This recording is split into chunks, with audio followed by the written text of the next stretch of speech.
Hello and welcome back to yet another Geek Show where, surprise, we're talking about Game of Thrones Season 8 again. This is your host, Alex Ecker. This is your host, Dalton Lee. And I'm a guest, Daniel Tidwell. We did not prepare that introduction. He wasn't sure whether to say, and I'm your guest, Daniel Tidwell. No, but I was on here how many months ago? I was on here at some point, so I should have known. Right when your versus one year project started, actually. Yeah, so it was September-ish. Yeah, so not too long ago. A few months. Well, no. About a half a year, I guess. Holy shit. Yeah, wow. Speaking of which, we can take an extra minute up front to talk about that. Dig in a little into how that's been going for you. Is it stressful or are you breezing through it? I think I've wanted to kill myself every week. Okay, that result hasn't been great. No. You know, I've been told tragedy makes honestly, you a better artist. I think I'm... Yeah, well, I think I'm getting used to it, but it's mentally fucked up because, as Alex may know, there's plenty of times where it's like I'll send out a song, but I don't release it on YouTube or Spotify or anything like that because, and I plan on like revisiting them, but I just don't have time to like make it the way I really want it. Sure. So it feels like you're sending out like the rough draft first before you get the finalized product, and that sounds like compromising on your vision, man. Yes, and it is. But the thing is that a week is enough physical time. I've realized, okay, so a week is enough time, but mentally it's not, in the sense that I can't, like, everything being finalized within a week compromises it, because a lot of times I would sit on something for a while and then come back to it with fresh ears, and I feel like the end result is better because after working with it, you know, from every step, arranging, tracking, the whole thing, and then you're mixing and mastering, so it's your whole fucking thing is clouded by the fact that you've been listening to this thing for a week straight. So you can't even almost hear it anymore. yeah, that's why. So it's like Dalton had a nightmare editing our last weekly because I had a blowout about Doom because it was nothing but Doom for me for like a whole week, and I'm just like, I so fucking want to be done with it. So usually I barely edit this thing at all, but Alex made himself look like an asshole getting too angry that I was still talking about Doom. So I had to listen to this thing for like 3 or 4 hours, this conversation that I've already had. I was there to figure out how to cut it. Poor you, only having to deal with it 3 or 4 hours. Yeah, it'll drive you crazy, like listening to something over and over and over again. And then it becomes very unclear whether it's any good or not. Sure. By the end, you don't even know. You say, yeah, it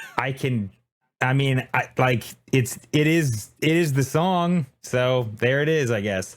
But I miss being able to like go back. But the good part about it is, and why I would recommend it to people who do similar shit, anything like where you're releasing something, I'd recommend it in the sense of, you have to get really quick at making decisions, and you have the deadline makes it so you can't treat it like a lot of people treat their music or whatever that they're doing. Yeah. Like, it has to be taken seriously enough because I have to release something. So sure. It's not like I can just whip something up at the last second and it's going to be acceptable. Certainly not to me, maybe to somebody, but like it forces you to do shit. And even if each week it's not the shit you're the most proud of, it makes you better at just quickly making those decisions. Yeah. But man, I don't know. I'm definitely looking forward to being able to take more time on songs, because I hesitate to tackle songs I really want to because they're just too involved. Yeah. You know? So it's like there's certain songs where I'm like, man, I really want to do that, but God damn, that's a huge bite to take for a week. And plus that, you have your own like expectations personally underneath of it when you want to do that song. Yes, Mhm. and like it was that way with I did that Witcher thing that blew up, and part of the idea was that Which it was we so both huge at loved the that, by time. the way. That was probably one of our favorites you've done. Well, it was so huge at the time that I was like, oh man, I a lot of Now you times gotta wait for season 2 to finalize it. yeah, maybe because I won't do things where it's like like a meme at the time or whatever. But that one I didn't even release, which was kind of the point anyway, that maybe if it's on Spotify or whatever, so many people are searching it that you'll get, a bunch of streams or whatever. And then that's one where I felt so much like, I think maybe that's part of the reason, not to get too, the fucking, not even philosophical as much as analytical about my own motivations. But I think partially the reason I like deeper cuts is that it's less scrutinized by a large amount of people. Or people that will check it out don't know the original source material, so they'll just base it on whether they like that rather than comparing it to the original. Right. But yeah, that one, man, I've wanted to go back to it, and fuck, I will say we started to write a version of it, and then I quickly realized so many people have done this now that I am no longer confident that I can be one of the best ones. Yeah. And stopped doing that. And then when I decided let's do something from Doom, I didn't go with what's it, At Doom's Gate, the main title. Is that what it's called? Yeah, You've done that one. I'm very glad I did. I didn't go in with hindsight. That one. I went with some random stage track off of Doom 2 that like I liked, but it wasn't one of the notable recognizable ones, because I'm like, I only have a little bit of competition with this one. I think I can be the best one here. Yeah. Doom interest picked up a lot, obviously, in the last week or so with Doom Eternal. I can actually tell you very specific. Okay, this goes last 28 days on Spotify. They have an app, Spotify for Artists. So the last 28 days at Doom's Gate did 245,000 streams, and then the Knee Deep in the Dead one, which is the one I was screaming over, did 50,000. Now, to give you perspective, the closest next third to that is 23,000 streams in the last 28 days. Wow. So 250, so 300,000 of the 2 Doom songs that I've done, and then the next closest is 23. So it's not even close in terms of how many people are streaming it. But I'm bad at predicting. Like when I was doing that one, I had no clue. Because it was it's also already a metal song, right? Yeah. So it's the type of thing where I'm thinking like, why wouldn't they just kind of listen to the thing? But you never. That's the thing, is you never know which one is actually going to take off. Like, for example, surprisingly, Guilty Gear tracks do well on Spotify. Yeah. Oh, I believe it. Well, the first time I heard your version of At Doom's Gate, I was with Alex, and I was like, oh, I wonder how he's going to tackle this since it is already a metal song. And then I actually said, I'm surprised you did manage to make it pretty significantly different for still being in that genre. I might not have chosen to tackle that one. Yeah, so I hope it's not too much of a departure for the nature of the show, but it's because my head on arrangements first always goes to percussion and drums on the arrangement. So it's like, even if the part basically keeps repeating, I'm looking at how different it can feel based on the drum part. And that's actually a perfect example of one of those where it's like the riff's basically the same, the whole way through. Yeah. And then the drums get kind of progressively crazy, but just different feels throughout the track. Right. Whereas the original's just the basic beat feel. but the drum and where the kick and snare are falling and where the upbeat on the cymbals are and shit, like that changes the feeling so much that you can loop something to where it's the exact same performance and yet it feels totally different because of the percussion. Yeah. Sure. That's actually where I start too. Typically when we write music, is I'll usually start with the drums, especially for the covers. Like I started with the percussion on the Moon theme, which funny enough, our music is now on Spotify, but we had the same thing happen to you. We may have talked about this, but did you do the 15-16 intro? You cut out there. What was that?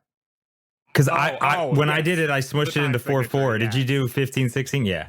For the opening, because isn't it? Gotcha. Yeah. It's been a while since we've written it. Isn't it only like that for a few bars and then it? Yes, just the very for the first beginning. 4 bars. Oh, I okay. did keep that for the first 4, or maybe it's 8 bars, and then switch back. Yeah, but we also didn't have to suffer through playing it because we left it on synth. So. Yeah.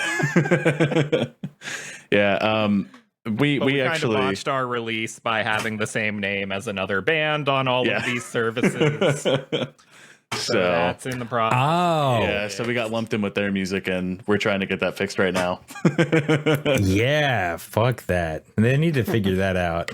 Yeah.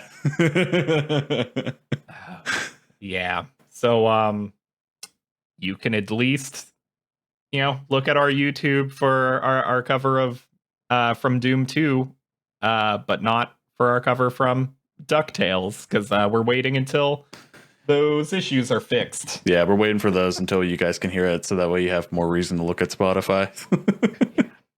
Anyway, we're here for Final Fantasy VII. Yeah.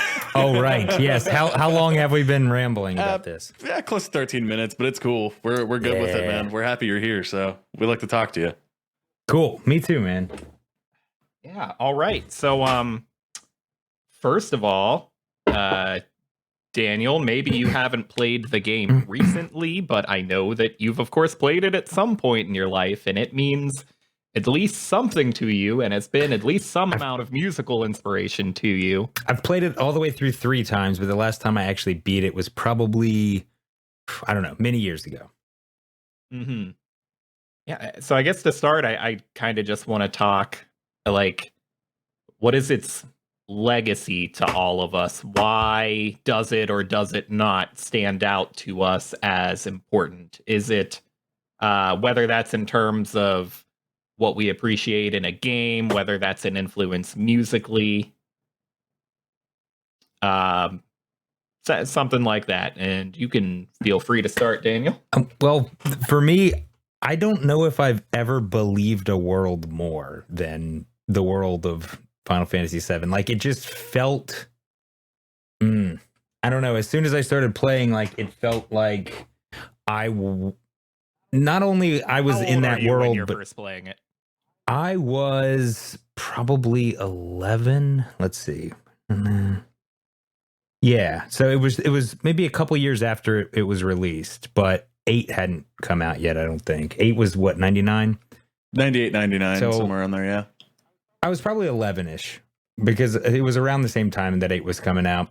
And I think it was because immediately, the world just felt in a strange way, because there's so much silliness that happens, but it just felt real and believable. Like, this exists and it's somewhere. It felt like that to me. Like, this actually happened somewhere, even though clearly it didn't. But I think that's what really made it special to me, at least initially. Mm-hmm. Yeah, there's crazy amounts of world building in this game. It's not like through like dialogue. It's a lot of it's through like the illustration. At least that was, how I interpreted it. Yeah, the art, the amount of, I mean, a lot of it is the story, the characters, but a lot of it's just the detail put into those pre-rendered backgrounds. Despite the relatively low resolution of them and the crudeness of the low polygon count figures in front of them, I feel like there's a lot more detail just in terms of things in the image going on there than with a lot of current games still. Yeah. They really took advantage of the opportunity to pre-render there, and that adds a lot to it. It adds a lot to portraying kind of the economic state of whatever town you happen to be in at the moment, just how grimy everything is in that particular building, just what kinds of things are laying about the counters. Absolutely. This for me, similar thing. I'm maybe 9 when I'm playing it, and at that point, the only other RPG I've touched is Gen 1 Pokemon, which is fun, but brilliant world building and storytelling it is not. And Final Fantasy VII just opened up to me the idea of video games as art. It was the first time that a game that I was experiencing had a story worth caring about. Not that they didn't already exist, I just hadn't played Final Fantasy VI. You cared about the story so much that you stopped after the first disc. Yeah. Well, okay, here's the story on that one. It's not a good excuse to have waited so long to finish it now, but the reason I was stuck at the first disc for so long, I had borrowed this game from a friend. I had no idea what Final Fantasy was. I didn't get magazines at that time. I had no idea what games were popular. I just ended up with games at random. And this friend that lent it to me just lived in an area and was associated with people that led to their games and consoles and their electronics being stolen frequently. And so this person lent me the game 1 disc at a time. And when I finished disc 1, you bet your ass their PlayStation and the rest of their game had been stolen. So it was quite a while before I had access to the second disc.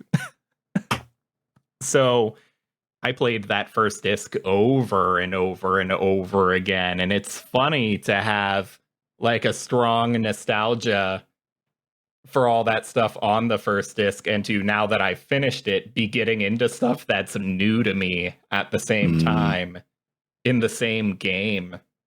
So the end to you is basically Sephiroth wins, right? I mean, not that I didn't see that coming. That's funny.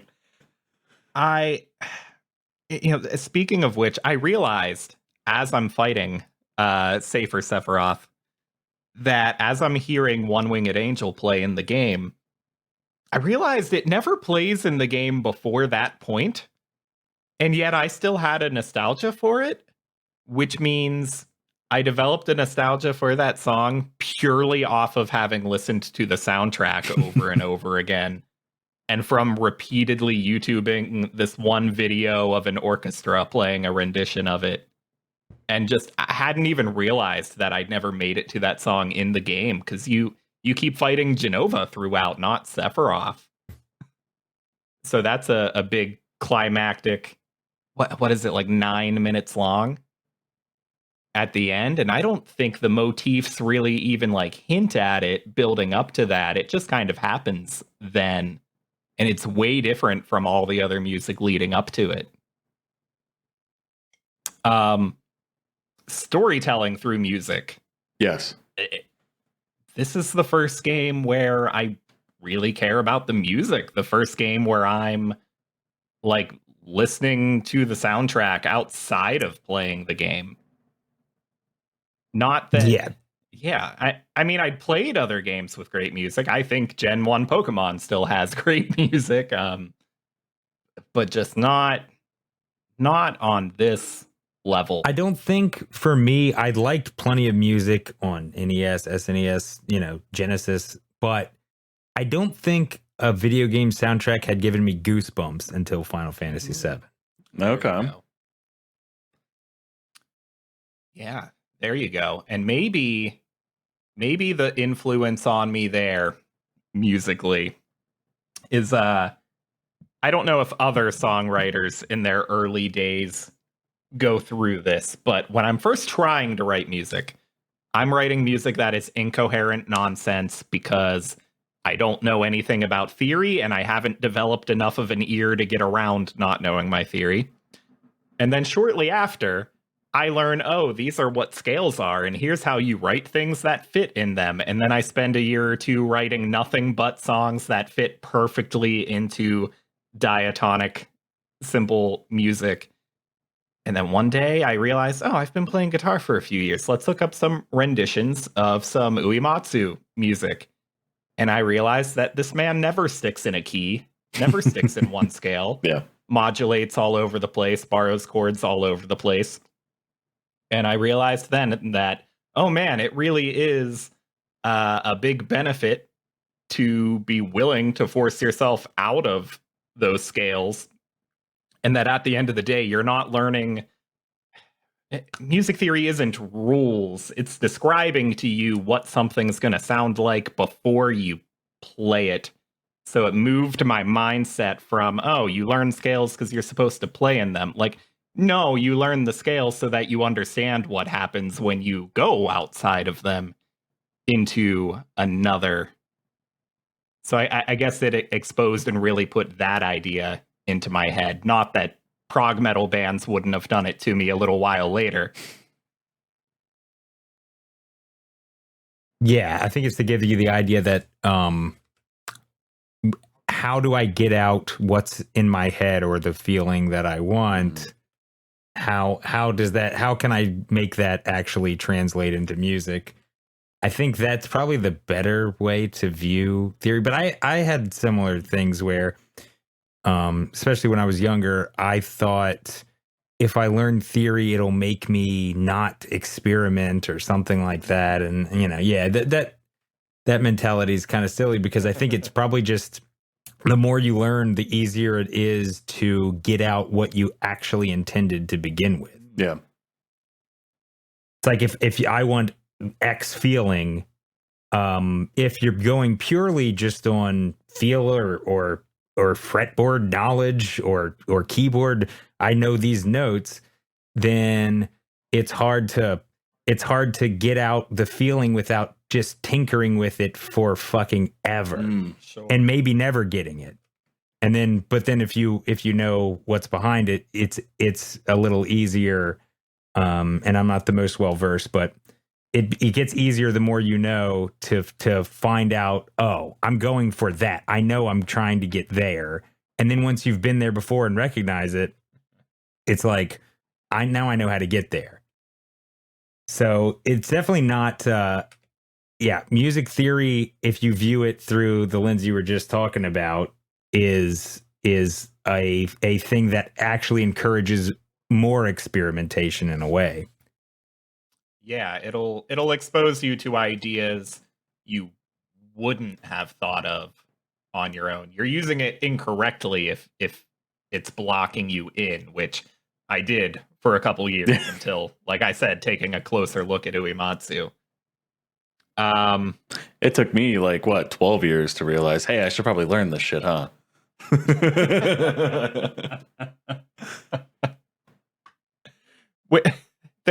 There's a bit of a history of Alex bringing me riffs and going, here, check out what I figured out by ear. And then I'm like, okay, you're pretty close. But if you knew your theory, you would have harmonized these couple notes like this. Then, oh, look, we're way better now. Good. Yeah. Okay.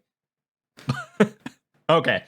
I didn't mean to use this episode to shit all over me. Merits of music theory, but that is what it contributed to me as a musician. Yeah. It's inevitably going to go down weird little avenues. Oh, absolutely. It's all good. Yeah, they made this game to make you experience things in whatever way it could. So we're not just going to talk about Tifa's tits. I mean, I'm sure we'll mention them in passing. Oh man, I'm sure there's a podcast out there that just exclusively talks only about.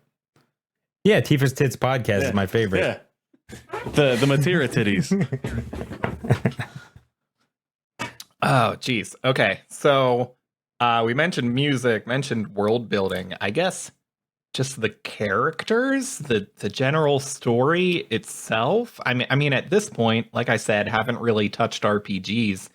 At this point, I'm used to things like Sonic, where the story is beat the bad guy. Mario, where the story is beat the bad guy.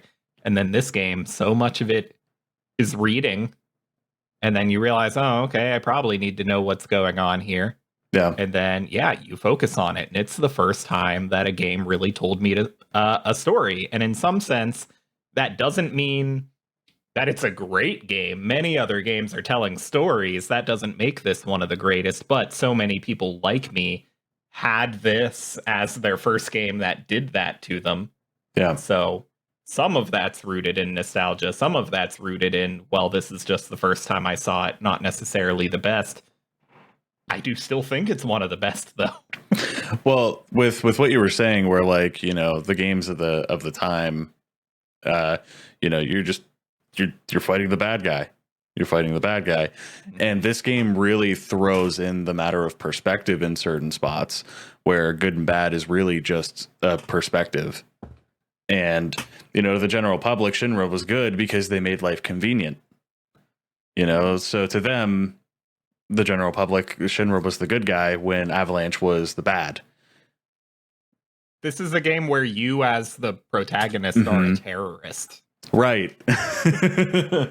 But a good also, terrorist. interestingly, nobody, well, maybe somebody, but okay. So Sephiroth, for example, nobody really hates him, even though, I mean, maybe people do, but I don't. Even though he killed Aerith, I love Aerith. He killed her. He's the main protagonist or antagonist. So he's the main bad guy villain man. But I never hated him. I always liked him in a weird way because, at least for me, it was like this. He's tortured in a way that's none of this is really his fault. Right. So it was like he's this tortured soul that doesn't even know what he is, and he doesn't know where he belongs or what he is, and obviously he handles it in a questionable way. Yeah. But at the same time, it's interesting that people don't really despise him like they despise a lot of villains. Right. Sure. And I mean, when we're talking fiction, like, we do let the bad guys get away with a much bigger threshold before we say that they're outright evil or unforgivable than we do in real life. I mean, after Infinity War, how many people were saying Thanos was right? But realistically, real world, how many people are going to agree, to snap their fingers? The threshold for what we accept is a little different. But yeah, Sephiroth, he's within a threshold where, like, he's not evil for the sake of evil. He has a background that disconnects him from humanity and disconnects him with sympathizing with humanity. And in the real world, we don't say that's a good enough reason to kill people and the planet. But in terms of fiction, it's like, okay, I get the motivation, though. You're like, we're basically ants to you. Your priorities are just on a whole nother level of sentience here, where it's about you and gods and the planet and not about people. You're just not even on the same wavelength for us to talk about the morality of this character. So yeah, there is that. They show you and explain to you why this bad guy's the way he is. And also in many other stories, like I said, your protagonists are terrorists. When you hear that word, by default, that's supposed to mean bad guy. And in the real world, like, yeah, we would probably still describe their actions as evil. But here, we're giving a higher threshold to what we call evil, and we're being shown their motivations really closely. We know why they're doing what they're doing, and their evil actions turn out to be heroic. It's just something that Mario and Sonic weren't offering me at the time. And the effort to giving this background to all the characters individually and giving them all a different connection to, if not Sephiroth, then at least Shinra. And then giving you the option to, like, this whole party system. Again, I know it's not the first game to have it, but the whole party system of choosing which character you want with you at what time. Maybe you're supposed to be doing that based on their strengths, their different stats, but I did it just based on who I like more this run and whose dialogue I want to hear. The effort into giving different dialogue based on who's in your party at what moment. Did you factor in whose titties you wanted to see bounce around, or? My party is almost always Cloud and Tifa and Eris. So yes. Oh, man. I think, at least my first playthrough, I was pretty much Cloud, Barrett, Red 13, because just mainly because of misogyny. I don't like women now. But I understand completely. Later, I mean, well, also once you play it the first time through, what kind of a bonehead includes Eris in the beginning?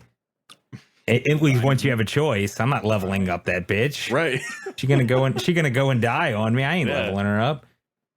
Yeah, there's no reason to get her ultimate limit break or anything. Or Well, and again, I know it's not the first Final Fantasy to do it, but they kill a player character there, and like, if you did make the mistake of using her, and a lot of people would have the first time, or even on a replay years later so that they can remake that connection with that character. Like, they make her they encourage you to make her your healer and rely on her for a certain function in combat. And then they just take it away. Like, it's not just Cloud's loss. It just hurt your gameplay. It just made you have to rethink how you play the game and continue this mission. Well, because she's not just some other character in the game either. She's a pretty important part. And obviously, I mean, as Cloud being the main character, important becomes very important to Cloud quickly. But I mean, if Kate Sith died, we would all be like, "Oh, thank God." Exactly. Yeah. But didn't he die? Yeah. You can kill Yuffie, even like Vincent. If Vincent died, I'd be like, okay, that sucks, but whatever. Eris is a very different death, especially considering what she is. Right. Which is obviously the reason she died. Yeah. Yeah, that's all tied in. Mm-hmm. But Eris as a character is important throughout the entire arc of like Crisis Core 7 and Advent Children. So I mean, it's not even just like the gameplay aspect for sure. Like it's the absolute pivotal role in the entire arc of this series. Speaking of Advent Children, I cannot wait to watch it now, having finished this game, because boy, I watched that movie years ago and it made no goddamn sense. I really want you to play Crisis Core. Crisis Core is good. Yeah. I actually, when I first started doing music and stuff, that like not well, you know what I mean. When I started recording music and stuff, the very first cover I did was "The Price of Freedom." Oh shit! Yeah. That's on my Facebook from years ago. Yeah, that's when I did back in the day. I don't remember what year it was, but it was a while back. I mean, like as soon as I played the game, when that song came on, I'm like, oh shit. Yeah, that was so impactful. Yeah, we might have to revisit that one. Alex, it's a really cool tune. You have an odd scenario here of having played Crisis Core when it was new, but like you also hadn't finished 7 until recently. Okay. 8 was your big game growing up. Yeah, 8 was the big game. Like, in fact, I mean, it's a big. Sorry, I was showing off my tattoo that you guys can't see because But That's how podcasts work. right, exactly. I had played Final Fantasy VII. I got to the train graveyard and then stopped playing. Then You made it like 5 hours in. Yeah, so you played a few hours. Yeah. Okay. And then I stopped playing. And then a few years later, I get my PSP and I got Crisis Core and I loved it. Absolutely loved it. Yeah. And then I watched Advent Children. So I got the before and after. Wait. Though, weren't you confused about black-haired Cloud? Well, I think it was I watched Advent Children first because I was just like, oh, I'm a kid. Video game movies, they're awesome, right? Anyways, so I think I seen the movie first, and then I played Crisis Core, and then I met Black-haired Cloud, and I'm like, who the fuck is this? And then I'm like, oh my god, who the fuck's Cloud? I don't care about this guy anymore.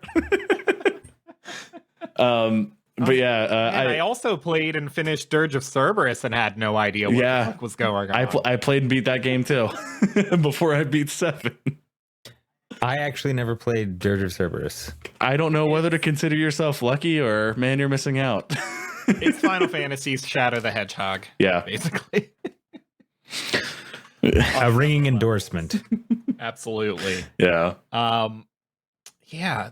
So me not having finished the game, partially rooted in that scenario where I only had the first disc for years and years. But later on, I guess I have a habit of, regardless of how much I like the game, I'm always playing 10 games at a time, which means long games never get finished. I think that early age of you losing all the time, years and years and years in a row, made you want to lose for the rest of your life. Borderlands 2 Sephiroth is forever. Probably the longest game I've finished.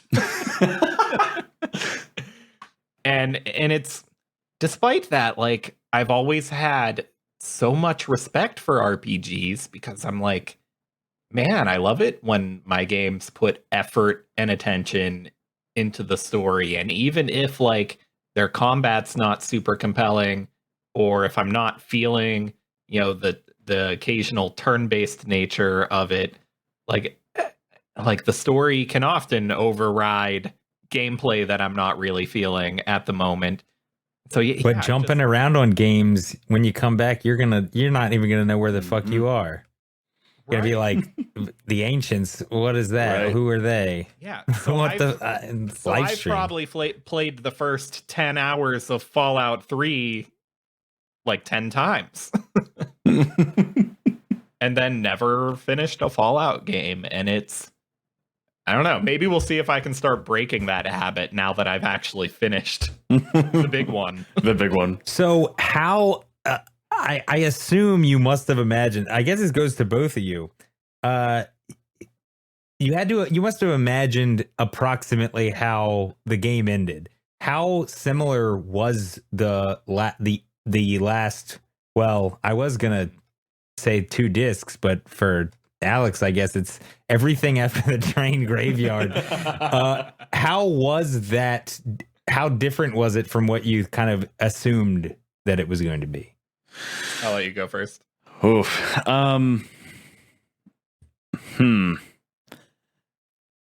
I think it went in a good direction from, like, if I could take myself back mentally to where that was in my time, I kind of just felt like it was going to be a game where you had to do all these, it's going to sound like shit, but secret terrorist missions to stop the bad guys, Shinra. And you expected monotony and repetitiveness. Yes. And you expected to keep doing the same bombing run. Yeah. I mean, that's honestly what I was expecting. And, it was kind of lame because I'm thinking about it, and, like, Final Fantasies are, a little more magical than that. And I just kept thinking to myself, like, man, you're just a really evil active rights rioter at this point. Oh, so having played 8 and 9, 7 didn't feel like Final Fantasy to you. Correct. Yeah. So now that I've given it the actual attention it deserved, I can completely see why this game garnered the attention. You know, not only just because, like, for a long time, I actually, I always gave it shit because I'm like, oh yeah, everyone always says that this is the best one because it was the first 3D one, and you know, they had these new systems enveloped into the game, and I'm like, now I'm like, no, I get it. There's a lot of good environment, there's a lot of good world building, there's some good character relations, decent turns in plot. You know, because like I said, you know, my childhood self thinking, oh, you're just fighting the big bad guy, the electric company, and you know, and it turns out to be way more than that, and I'm like, okay, that I appreciate this twist and revenge story almost. You know, it was a very pleasant surprise for me finishing it now, even though I knew the before and after. I've never actually seen spoilers for it until like I beat the game. I wonder if it did manage for me as a kid to really like affect my thoughts on like environmentalism, because like I got it, like the metaphor wasn't subtle even for like a 9-year-old. Hey, don't throw your litter everywhere. But I would still go into like elementary school and like laugh at Earth Day. So I guess it still took a while for me to take it seriously. But I wonder if that did eventually contribute to it, having that in my self-conscious, in my that's not the word I'm looking for. Subconscious. Subconscious. That's the word I'm looking for. Just having it back there all those years. I somehow managed to avoid having the rest of the game I hadn't played spoiled, to the point where I had never made it to Zack before. I had always made it to real close to that reveal and never quite gotten there. And so, like, I did see enough of Crisis Core to be confused and be like, who the fuck is this? And why does he look so much like Cloud? Bizarro Cloud. Yeah. And they make it clear pretty early on in 7 that, you know, Cloud has a mysterious background that you're going to slowly figure out. But I somehow managed to avoid not learning any of that all this time.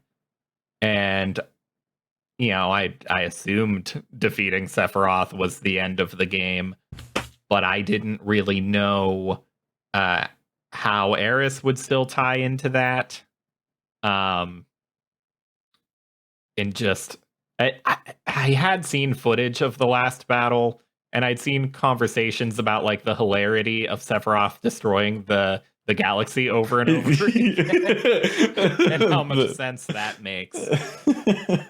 But I can't say anything really surprised me. I mean, I didn't guess Cloud's backstory, but I knew, his backstory is mysterious and weird. So it didn't catch me off guard that there was a reveal. But at the end of the day, I would just say I'm satisfied, and it did end approximately the way I expected. Boy, do I wish I would have finished it sooner, but you know, but the effectiveness wasn't lost on me for waiting so long. My favorite part is that Cloud's not a person, he's a vegetable for most of the entirety of Final Fantasy VII's story. I'm not just talking about 7. Wait, what do you mean? Like, yeah, the obviously the Medial section, that whole thing. No. But what do you mean? In Crisis Core. I gotcha. Yeah. That's something I wanted to bring up about Cloud, though. Like, it's really neat to see how they played out like the false memory, and like nobody wanted to tell him. Yeah. Like, I kind of wanted to make this more of a discussion of the. I mean, I understood it as like Tifa's memories being confused too. Like she knew something wasn't adding up. Right. I got the impression that she didn't quite get the whole picture until Cloud did as well. Yeah, no, and that's true. But there's a lot of context that you probably don't have from Crisis Core with like Tifa's and Cloud's situation. Sure. But when you throw Zack into the mix, a lot of that whole like when Tifa goes into like Cloud's subconscious after what was it, Ultima Weapon threw them into the live stream. Mm-hmm. Some of it felt kind of plot hole-ish, like at least from my memory of Crisis Core. It's been a long time since I've played it. But with the point that I was trying to make is that when he creates these false memories, like it's not just because like, you know, something happened. It's because he got his powers the same way that Soldier does, and that made his story more believable. Is what I'm trying to get at. I'm just fumbling over my words over here. Okay. He got Mako poisoned more than once. And that's why he's believable as Soldier in the first place. I was waiting to see how you guys pronounced Mako. So I'm relieved there. I say Mako. Oh, okay. I can't remember how they pronounce it. I've heard it both ways. Yeah. I think Dan and I are both on the Tifa, and you're Tifa. Yeah, it's Tifa just hurts, Aerith, man. Aerith, whatever. Anyway. Yeah, if there's two Fs, I would get on board. Yeah. I remember one of my friends trying to tell me that this Aeris' name was Ares, and I'm like, no, it's not. That's the God of War. Wrong game. Close. Yeah, I'd give you a pass if you said Aerith. I mean, it's still kind of like, oh, because clearly you're doing the translation thing. Yeah. But at least then there's some basis for it. Yeah. Ares, what is that? I used to think the name was Aerith, but that's because of Kingdom Hearts. Until I was like, wait a minute, what? It's Aerith. It kind of just sounds like a lisp. That's why I can't go with that pronunciation. Yeah, that's fair. Aerith, I kill the bitch. Show me an Aerith. So speaking of Mako, I'm gonna make the leap from there to Materia and say, do we actually care for the gameplay, or is this all just about nostalgia for the storytelling and music? Does the gameplay hold up and work and make sense? I still like it, but I could see it feeling dated if you go back and play the original game, I guess. But yeah, that's fair. I like the idea of equipping, you know, the magics and skills that you use, but there's, I don't know, some of it feels more ergonomic in other Final Fantasy titles. Like, yeah, sure, you have to learn a skill, but you shouldn't have to equip it.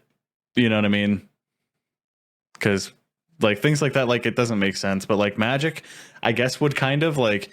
I know in like Final Fantasy XII, they did the licensing thing where you had to buy the license on the license board. 8 had you do the junction system, which you drew the magic from your enemies and you would junction it to a stat. The other interesting thing though is that like just comparing 7 to 8 because they're, you know, number neighbors essentially, is that you didn't really learn skills in 8, which is some I just thought about that. Like you just get different weapons, and when you buy different weapons you get different like overdrives for like certain characters, or you know, your gun user, you have to buy different ammo to do different effects for his overdrive. So, just thought about that. So the materia system, which I guess is the biggest kind of unique thing to 7, I have things I really like and things I really dislike about it, where I guess the biggest flaw is just how much they explain to you and express what it's actually capable of, because I like the creativity that goes behind like combining different materia together, choosing which characters to put support materia. Oh, that's on, right. Stacking certain properties. The different types of materia, that kind of thing. Kind of the ability to craft the characters into like a class of your own, because like they do all have different starting base stats, but if you just put materia on everyone, well, the materia hurts and improves different stats as you add it, and you almost certainly notice that on the menu as you're equipping it, but you might not notice that it makes a big enough difference to think about and strategize around. And it really does. And so I feel like a lot of the time I don't use the system to its fullest extent because I'll get annoyed by a lot of the materia not being explained very well in the game. And I could just try it out and see what happens. And I could just Google it. But I would ultimately choose to like equip it to level it up and then never actually play with it a lot of the time. And then the system of like growing the materia, like I like that it's there, but it happens so slow that I always feel the need to give all of my characters whatever weapon and armor lets them hold the most materia, and then just equip all the materia possible, whether it makes any sense or not, because I want to get all the growth that I can because it happens so slow. I don't want to find out 80% of the way into this game, oh, this materia I haven't been growing is really useful here, and have to start growing it now. So I guess, yeah, my complaints are just that the materia growth is too slow and that it's all not explained very well. But I do really appreciate the level of flexibility that comes with it, and the creativity of combining different materia together. And yeah, it does hold up for me with nostalgia for it, but it might make me hesitate to tell people that haven't played it to go back to it. Yeah, see, like I've done I'm one of the people that I'm like, okay, I usually have a designated healer per party, or I'll have like a designated like brute and someone to kind of do like support and stuff. So I never really paid attention to like the stat change. I mean, that's the nice thing about Final Fantasy VII is that like it doesn't revolve the game around that mechanic. At least in my experience with it, like of course, like you need the skills and the magic, like, but you don't need to strategize with it like with your stats and shit. Sure. I mean, it does affect your stats enough, though, that say if you want Cloud's role to be like he's just a tank, he just uses attack, and maybe you give him like cover or whatever support materia might help him protect other people. If you start throwing other spells at him just so he has them, other materia at him, I should say, it hurts his stats. That would make him more valuable at attacking. And I still always ignore that and fill every slot on every character because I want to grow that materia. Yeah, I guess that's fair. I don't know, man. I always just kind of, I don't know. I had, like I said, just usually had a designated healer until the final battle. And you gave me the advice of make sure you have at least 2 healers. But until the whole final disc with the, I think, no save points on it. Yeah, you only get that save crystal. Oh man. But yeah, oh shit. I totally lost my train of thought. Okay, so gameplay being a bit dated for what people are used to today. Let me use that to go into the question that I'll have Daniel address first. Should they be doing this remake? And has your opinion of that changed before and after seeing footage of it? Yes and no. In that order. Okay. Yes, they should be doing the remake, and my opinion has not changed. Well, it's changed in the sense of I was scared that they would fuck it up after seeing all the shit, playing the demo. I am fairly confident that they will not fuck up what the remake should be. However, the remake, this sounds strange because it's a remake. To me, the remake is not a replacement, though. Okay. I will likely still play the original Final Fantasy VII because it's really a different game with the same story. Sure. But the prospect of exploring that world in the graphics that it's in and with the updated everything about it, the fact that I get to explore that world in that way is what I originally wanted in the remake, and what I think they'll at least hit out of the park, it seemingly, about it, is that the world will feel maybe even more tangible. Yeah. Sure. Because of the nature of graphics. But I've always wanted to, like, it's been a fantasy of mine to explore the world of, I don't know, what do they even call it? Gaia? Like the planet Gaia, whatever. Yeah. That's like every, whatever. Okay, Gaia, fine, fuck it, whatever. Midgar, the whole fucking planet, though. But the having the ability to explore it in that graphics is as close as I'll ever come to my fantasy of going there or being able to, actually be there, other than if there's some VR shit, I don't know. But like, I feel like any extra step closer to me actually exploring that world, I'm all for. So that's why I've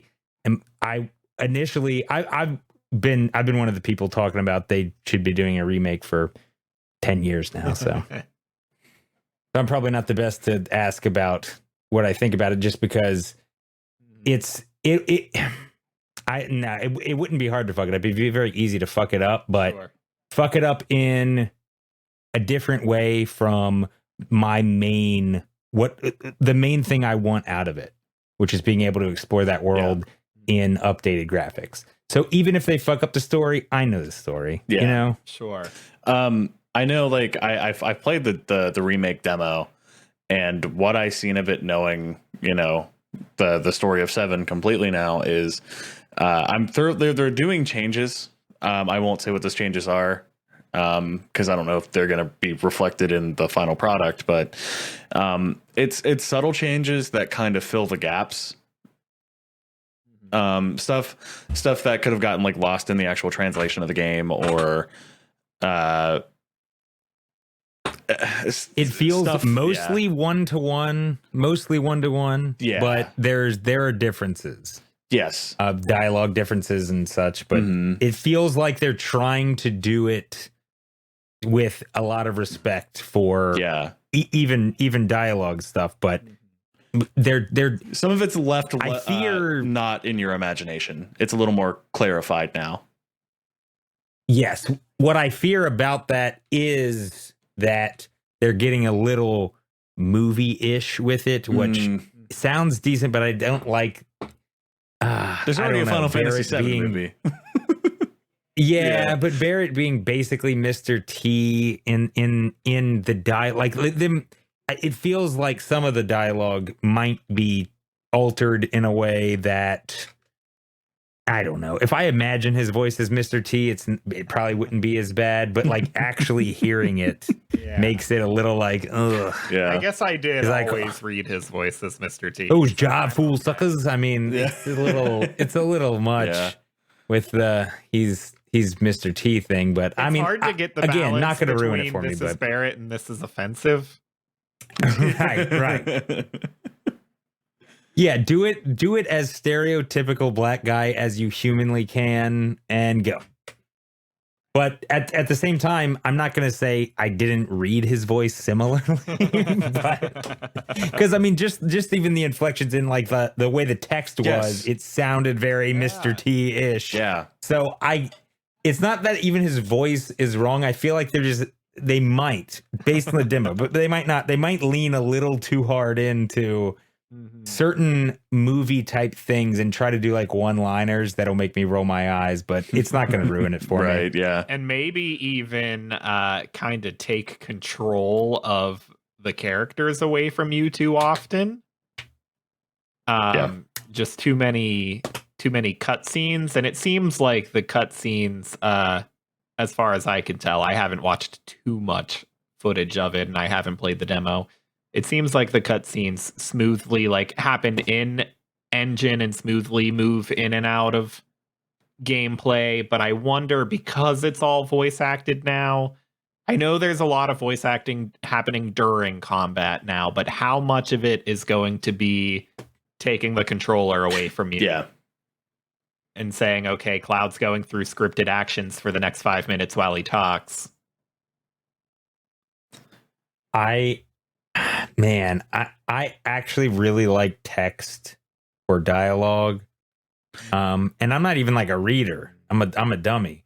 But Me too, in bud. games, I like text for dialogue. Yeah.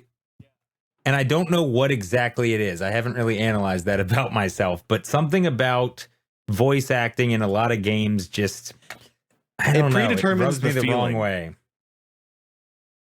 Maybe I've asked myself that question too, because like I'm a fan of dialogue text boxes in games as well, and you can there's something more personified about it, because you can have your own inflection of tone, what degree of that emotion there is when you read it versus what they're feeling, and there's a lot more personalization to you, and I think it just attaches to you a little harder. Relating to 7, I may have been just an age where I didn't quite pick up on it, and maybe there was a couple subtle things that I did, but so in the demo, it's blatantly obvious that Jessie is trying to fuck Cloud. Like she's super into Cloud, wants to fuck him. I didn't necessarily, it might have been my age also, like I said, but I didn't really pick up on that hardcore in the original game, like, oh, Jessie's into Cloud and Cloud's like this super hot dude. Haven't. I think that's new. That's definitely new. Yeah, I didn't really pick up on him, like, but she made it very obvious that like, oh, all the girls want to fuck Cloud, which I guess I assumed because like, you know, Tifa and Aerith wanted him, so okay, they're two, I guess, you know, I assume in that world desirable ladies. You know, for no other reason than, well, whatever. But the thing is that I think I those are the only things I worry about. But that's an example of that I don't know how much of that was the voice acting versus was it, if I read it, I feel like if I read the dialogue in the demo, though, I think I would come away with the same thing. So the dialogue itself may fundamentally change just based on like little things like that. Sure. Because definitely the cloud being blatantly, obviously Mr. Hunk Man that Jessie wants to fuck wasn't something I ever picked up on. Sure. Yeah. But maybe it was intended. I don't even know. It occurred to me that like Cloud's supposed to be cool, but not necessarily like hot. Basically, yes. Squaresoft wants you to fuck Cloud. Well, no. Yes, you're supposed to like him. You're supposed to want to fuck him. Well, you know what? Maybe I did get some of it out of like, I'll call her Tifa, I guess. Tifa and it's those eyes, and Aerith, soldier eyes, going after him and having like that mechanic of choosing the right dialogue options to end up dating one or the other. Maybe the fact that this is a game where you had two girls kind of maybe not fighting for you, but both desiring you. Maybe that was supposed to give the impression that he's hunky. Something most gamers can relate to very heavily. You know, two hot chicks with big tits that just want to suck your dick. Now, this is something we've all had trouble with. They just swarm and they want to suck your dick. I mean, I felt personally attacked when I got to this part of the game. That's the thing. It's like Cloud, man. That's how we know that They have so much in common. Yeah, man. Right? I mean, I wanted to fuck Cloud. He's every gamer's basically avatar. I will Okay, say anyways. this is the most tasteful version of that.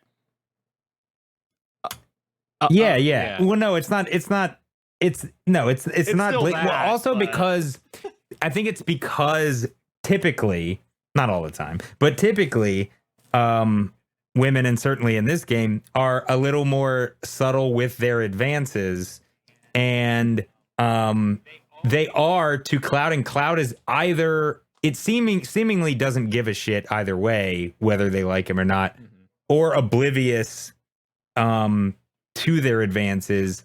And I think that's what makes it not disgusting, is that it's them sort of like playfully being like, hey, I kind of like you, nudge nudge, instead of him being like, yeah, baby, suck my dick.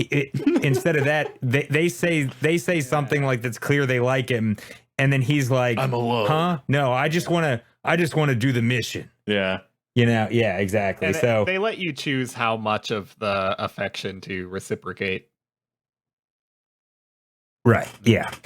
Yeah, he's not like, but one of the options isn't like, hey, do you have a gag reflex? Man, when did this turn into a Sims game review? Remember that time when Cloud had to take a huge shit and he blocked him in with 4 walls and he didn't have a door to leave? He starved to death, you know.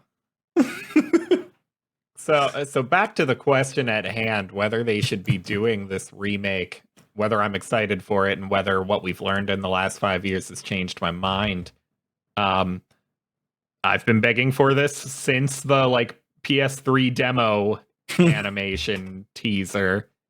And you know what? I'm relieved now that it didn't happen back then and it's happening now, because man, gaming did not change enough between that handful of years to justify it. It's better that we be patient and wait 20 plus years for these remakes. But yeah, I've been wanting it all that time, and I feel like although I'm usually opposed to like movie remakes, video games, even ones that I still appreciate and enjoy, become dated a lot more quickly than other media does, in that everything about video games and what they're capable of has improved. We have more options with the graphics and the gameplay and the storytelling and the music, and just every single possibility is improved. And although like I don't know if I can technically call a remake better than an original, even if it is, because all of the credit has to go to the original. At the end of the day, like, I had the experience with it that I had, but other people might not have been there, and they're not going to have it, and they need this new version to appreciate. I can appreciate an older movie much more easily than I appreciate a video game that's before my time. Watching a movie from the 60s, 70s is nothing to me, but you will never catch me having fun with an Atari 2600 game. That's easy because you can't fuck Cloud in that game. And I think everyone has a different threshold with how far back they're willing to go, because games have changed more than movies have. And I want more people to be exposed to this world. And if it takes modern technology to do that, then great, especially if it lets them, maybe dive into a version of the story that's more accurate to what the original designers would have wanted if they could do it. I believe the original lead developer is still a part of this. Like a major head of the original project is still involved here. And so he did brilliant things then that should still be appreciated, but at the end of the day, he was still dealing with limitations, and those limitations are gone now. And I want to see what happens without them. So far, it looks like it's going great. I do have a minor concern about the release schedule, the episodic nature of it all. Because, this game coming out a few days after this episode releases, is just the Midgar portion of the game. And you're not one to end partway through and put it down. Yeah. Touche. Maybe it makes it. Well, no, I was going to say maybe it makes it more likely that I finish this, but the point is they're fleshing out each cutout part of it into a full-length game. So they're saying, hey, this Midgar part that is maybe 10 hours long the first time you play it, or it's 3 hours long if you're me playing it for the millionth time with the speed hack on the Switch turned on.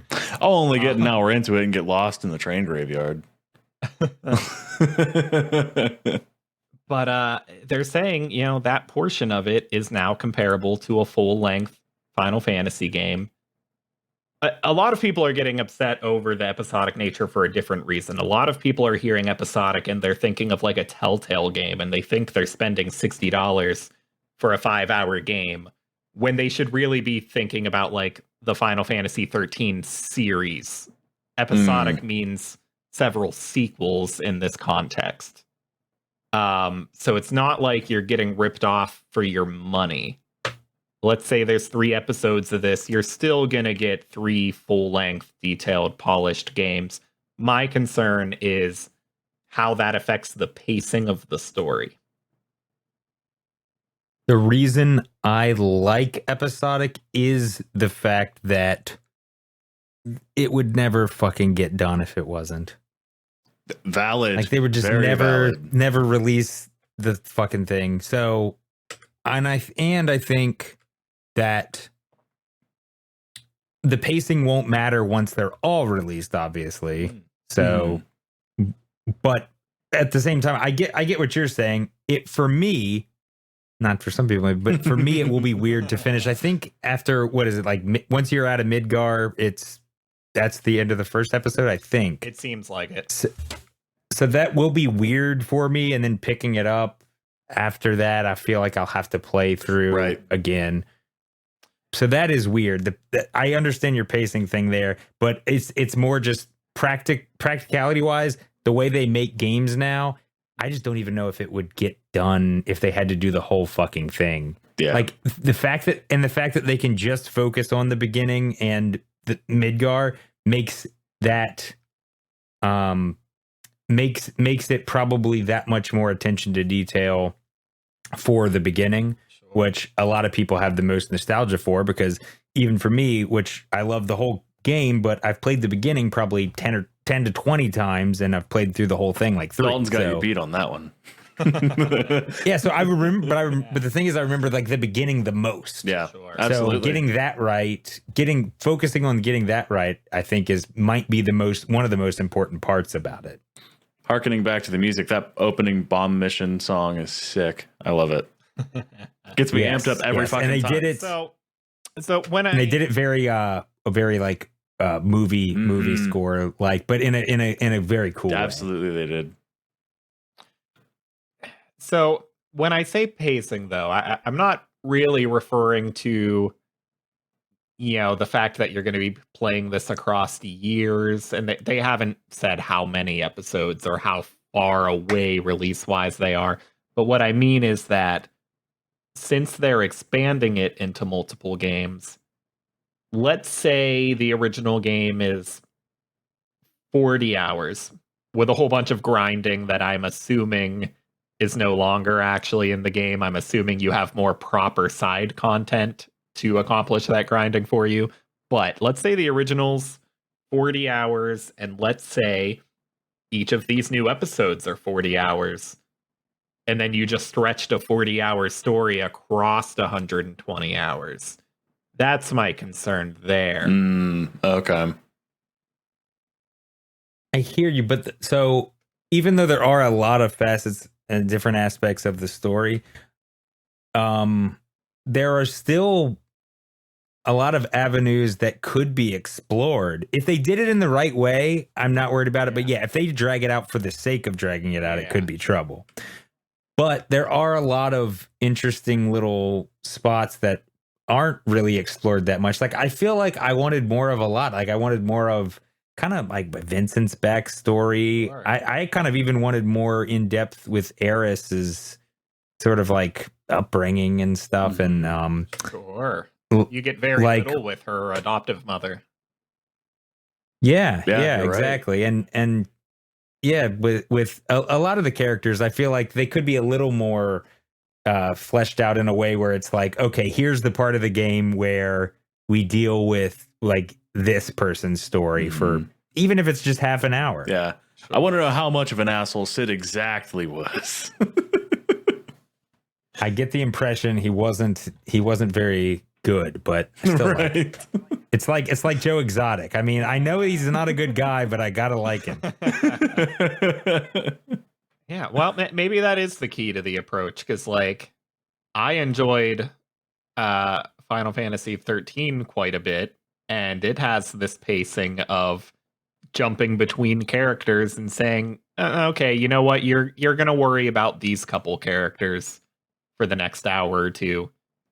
Jump back to the others. And yeah, maybe if I'm enjoying the fleshed out backstories a bit more, then I won't mind and notice that this whole Shinra plot has sat on the back burner for the last 5 hours. Well, I think because then once you rejoin what we think of as the main story, you'll feel even more connection to your party. Right. Yeah. Which is always, it always makes everything have a little more weight. Yeah. So it's something they could get right, they could get wrong. It's just the last thing that I don't know if they got it or not. I feel like visually it works for me. The changes to the gameplay from what I've seen work for me. Most of the voice acting works for me. It's just the one thing left that, like, yeah, they'll probably get it, but I won't know for sure until I play. Yeah, the very first voice acting that I heard, I thought was terrible, but I think they've changed it since then, because the most recent and on like demo stuff, it was pretty good.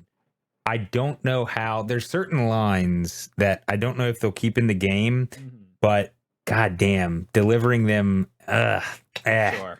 It's just gonna be, because everyone, but it's kind of a similar problem to having the book that you're basing the movie off of, because every, book readers are fucking impossible to please. I married one. So I think it's yeah, exactly. So it's probably similar. He didn't mean on a personal level, Alex.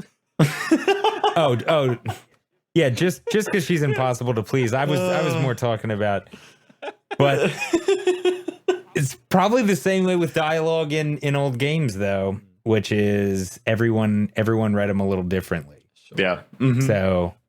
So it's like the line has to be delivered exactly like I heard it in my head. Otherwise, I'll be like, that doesn't sound right. Yeah, well, in those one-liners you're talking about, we're going to hear a lot more of that, because now the boss fights, if not the regular fights, maybe you guys know the answer to this having played the demo, but they're voice acted now, which means way more dialogue, and not necessarily during moments that warrant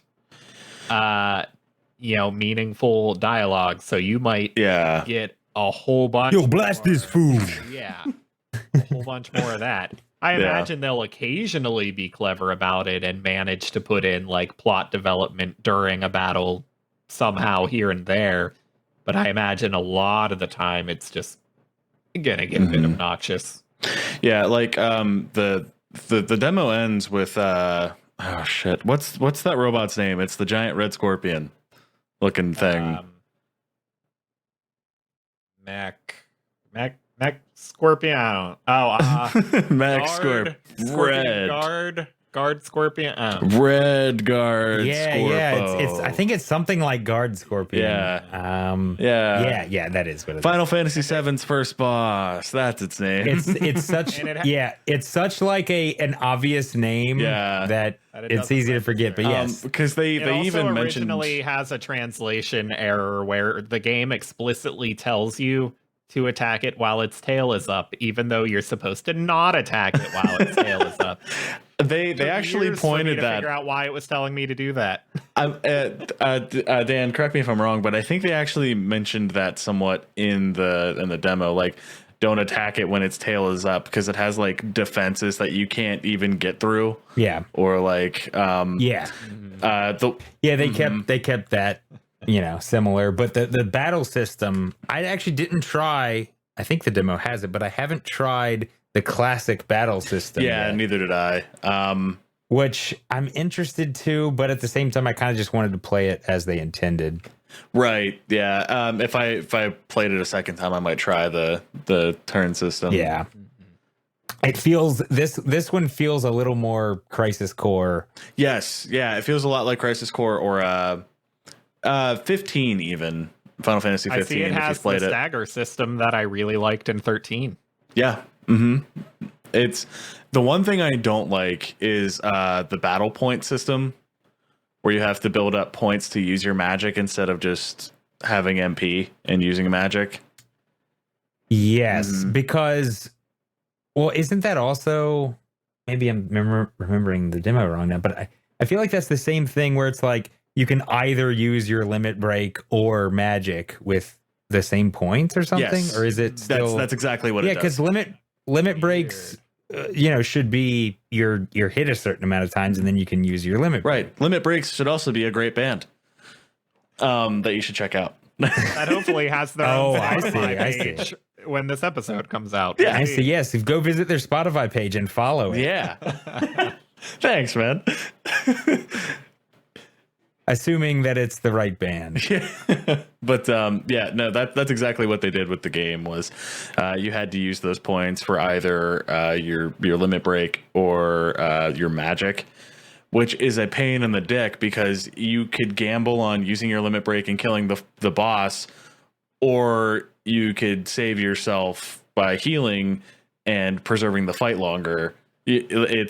It's just that kind of annoying gamble. I want limit break to be a free attack based on amount of damage taken and shit. Like exactly.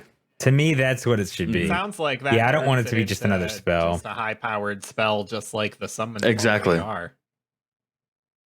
Yeah. I don't love that. Maybe the turn-based version of the combat system changes it back to what it is.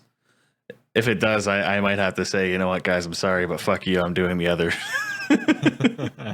I might. I'll probably try the demo with just the turn-based to see what I want to do, because honestly, I like it, but it's a little bit too, it's not really a fighting style, but it kind of like, oh yeah, you know what I mean? Changing the it's fighting. like half RPG, half fighting game, and it's okay, Yeah. but I don't know. The other big thing that I didn't like about the demo was they really downplayed limit breaks. Oh yeah, big time. They made it look like a realistic move, but that's not what those are about. You know what I mean? Like they're supposed to be ridiculous and over the top. Although Seven's limit breaks weren't like impossibly Tifa improbable. had a move where she like summoned a dolphin out of her foot, and then she could like suplex a train. So yeah. They have to calm them down a little bit. True, but they felt so like a stronger lame. move. Like it was like a different sort of attack. To me, and maybe it's partially, I don't know, it could be partially my age and excitement for the game, but I don't think so. It was like getting limit break was exciting in an irrational way, because it didn't really mean much, especially if it's just some random enemy, not even a boss or whatever. But getting a limit break and being able to use, even if it's braver, I don't give a shit. It was like, you're done shit, now. You're fucked now, buddy. And in the demo, it was just kind of like, I could use this at move. any time as long as I have the point to use it. Yeah, that's how it didn't feel special. It didn't feel special. It didn't feel like the fuck you, dude, you're done. It was just, I could use the extra hit points on this guy right now. And there's such a relief when you get the limit break. Yes. Also, because the bar fills up super quick. So you're like, there's such a relief when it's like, fuck yes, limit break, because usually you're taking a lot of damage when you get access to it. So you're in dire straits here. So you go, fuck yeah, limit break, yeah. And in the demo, it was just kind of like, do I want to use the lightning or do I want to use the limit break? I don't know. And of course you It want to just use was the less lightning exciting. because everything you're fighting is a fucking robot. Right. So- Right, exactly. So it almost seems silly to even use the limit break, which is definitely not how it should be, in my opinion. It should be like, basically, it would have to be, I can barely imagine a scenario where I wouldn't use my limit break if I had it available. Right. There's a couple, but very rarely. Sure. And I wonder if that feeling changes further into the game. Maybe the mechanics feel a bit different as you're unlocking Mhm. stronger limit breaks. Maybe. Okay, we've accidentally turned into a Final Fantasy VII Remake spotlight before the games come out. I'm not mad about it. But I guess if I'm going to take a pee real quick. You guys talk real quick. you know what, me too. I was hoping someone else would say it.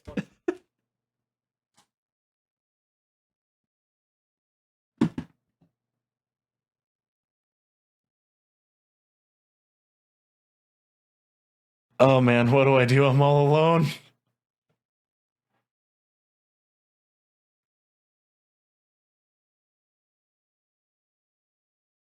I open my phone, look at the news. There's no good news, only sad news. It's all depressing. No one ever has anything good to say.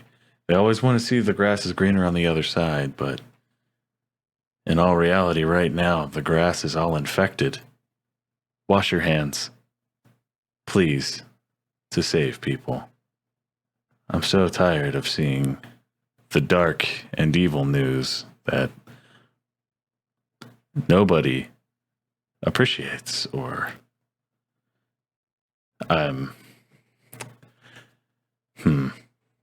nothing good in the world can ever be happy.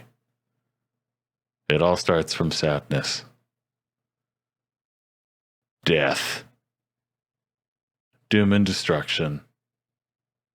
Not washing your hands can kill in these times. So, while you pick up your controllers to play the new game, wash your hands. And as Dalton would say, brush your teeth. Nothing is sacred anymore. Bathroom time is no longer sacred. These two have gone to pee. I hope they're washing their hands after they pee. You are supposed to sing the ABCs 2 times back to back while you wash your hands. Look up pictures to find out how you're supposed to wash your hands. Oh my God, Dalton's back. He's putting on his headphones. Oh, Dan's back too. I'm no longer alone. I'm no longer alone. Yes, I'm not alone anymore. Were you entertaining them? Yes. I think you might be muted, Dalton. Nice catch. Good call. Yes, I was. So if you were talking that whole time, I'm keeping it in the episode. Oh, shit. So that I don't have to awkwardly seg from a bathroom break, because I don't remember what I was saying. Oh, yeah. That we just spent 20 minutes spotlighting the remake that's not out yet instead, which is cool. Mhm. But, Well, without a strict itinerary, I mean, it's just we're gonna talk about random shit. Well, sure. before we continue, so Game of Thrones this makes season 8. sense to my monologue that you're going to hear, Dalton. After you guys both peed, did you wash your hands? I did. Fuck yeah. Good. I always wash my hands. I've always been a stickler. It doesn't take Corona to make me wash my hands, man. I'm at least a 20 to 30 times a day hand washer. Damn right. I go through soap like nobody's business. And I didn't need Corona to start. A Corona gets its washed hands.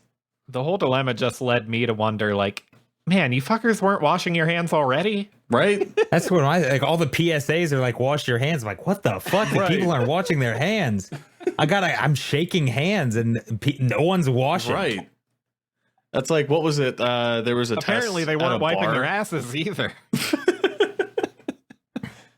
They were too busy putting their heads up them. This was decent. I'll give you that one.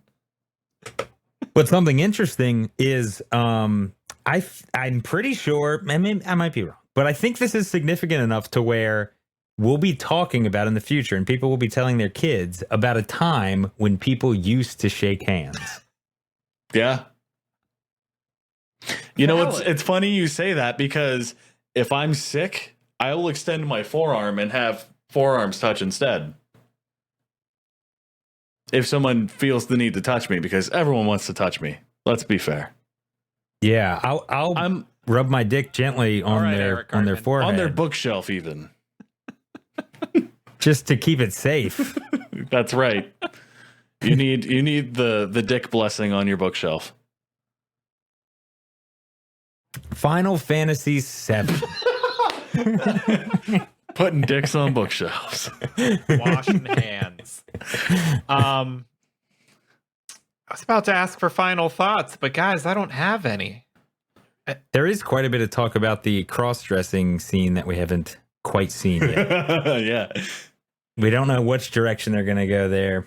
But I mean, from my recollection, and I might be wrong because I'm not in the demographic, but I don't remember there being anything particularly offensive about it to where they would have to change much, right? You know what? I don't. And it's funny the only other thing is like the weird rapey intentions of the dude with, like, I called him a baby head. True, but because he looks like he has a baby head and he has the one spike. Yeah. Like Jack from The Incredibles. That true, guy. but he's supposed to be a douchebag. That's true. Like, it's not like he's supposed to be a good guy, but he's rapey. He's rapey and he's a piece of shit. So it's like, I feel like in any story, you can still have rapey people or even rapists, as long as it's not like glorifying. Like, that's fair. Yeah, this guy's the hero. Right. So I guess the only concern I could see, and it's not one that I have, especially given the time period this game came from, but maybe, like, you know, the whole bit of all of the homosexual men entering Cloud's room and them all getting into the hot tub together and Cloud being unhappy about it. Maybe people feel like that was played for humor at the expense of homosexual men. I'm not sure, and I don't totally know that I know what the director's intention was there. I hear what you're saying, and I could see that, but to me, it's just Cloud's discomfort that's the humor. Sure. Okay. Absolutely. Yeah. And that's why I don't find the whole, like, cross-dressing thing in general offensive, really, is because... Yeah, that's what I'm saying, is what's funny about it isn't that, ha-ha, he's a girl, it's ha-ha, he's uncomfortable. Yeah. Exactly. And so when they officially announced this remake and people were speculating whether this is in there or not, we know that it is now. I saw too many people say that, like, no, they wouldn't do that today. People say that a lot. You couldn't make whatever old comedy movie in 2020, and it's almost never true. It's always said by people that don't understand at all what's offensive and what's not. The existence of a character dressing in drag in a story is not offensive. Making fun of them for doing it is offensive. Not laughing at their discomfort for being there. It's a different if thing. The joke is that it's gross and stupid to do it, then it's bad. That's the problem. Up. But yeah, although there are certain things, like I could see where Tropic Thunder is a decent example, where there's certain social conventions that just are not done, where the story itself isn't particularly offensive in any way. You just could not. I don't know if it would fly Robert Downey Jr. in blackface in theaters now. Granted, nothing flies in theaters currently in you know, post handshakes.